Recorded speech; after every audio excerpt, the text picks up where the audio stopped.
আমাৰ কামৰূপ জিলাৰ উপায়ুক্তৰ কাৰ্যালয়ৰ সন্মুখত যিটো আমাৰ লেক আছিলে বা যিটো আমাৰ এটা ৱেটলেণ্ড আছিলে তাক মই আজিৰ পৰা কিছু বছৰ আগতে আমাৰ পৰ্যটন উন্নয়ন নিগমক দায়িত্ব দিছিলোঁ।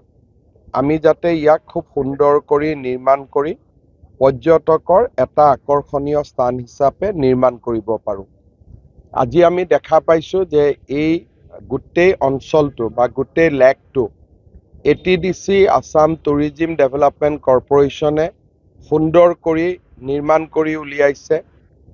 ইয়াত পৰ্যটকসকলে বহুখিনি সৌন্দৰ্য উপভোগ কৰিব পাৰে।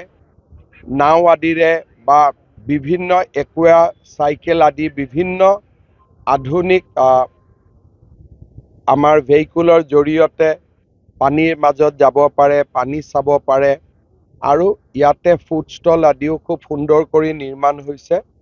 বহু লোক, বহু পৰ্যটক এতিয়া আমিনগাঁৱলৈকে এই লেকটোৰ সৌন্দৰ্য উপভোগ কৰিবলৈ আহিব আৰম্ভ কৰিছে। যোৱা ৰবিবাৰে ইয়াতে ৩,০০০ পৰ্যটক আছিলে। ইমান মানুহে ইয়াক আদৰি লৈছে। আজি আমি পৰীক্ষামূলকভাৱে ২ মাহ চলোৱাৰ পিছত আজি আমি আটাই মিলি আমাৰ ৰঞ্জিত দাস ডাঙৰীয়া আছে, পৰ্যটন মন্ত্ৰী চন্দ্ৰমোহন পাটোৱাৰী ডাঙৰীয়া, ভৱেশ কলিতা ডাঙৰীয়া, দিগন্ত কলিতা ডাঙৰীয়া, আমাৰ পৰ্যটন নিগমৰ অধ্যক্ষ, উপাধ্যক্ষ সকলোৱে লগ লাগি আজি আমি এই লেকটো আনুষ্ঠানিকভাৱে উদ্বোধন কৰিলোঁ। মই ভাবোঁ যে ই বহু পৰ্যটক আকৰ্ষিত কৰিব আৰু বহুত জলক্ৰীড়াৰ বহু ইয়াতে আৰু আমি সংযোজন কৰিব পৰা অৱস্থাত আছে।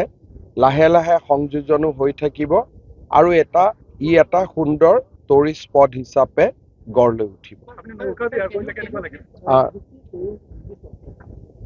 This was a natural wetland and we thought that we'll preserve the wetland as well as we'll create certain structure so that it can also attract tourists. Today we have inaugurated a new area in Amingaon surrounding Saraighat Lake. It is coming out very beautifully, looking grand, and lot of tourists has already started visiting the place. I am very happy about the development.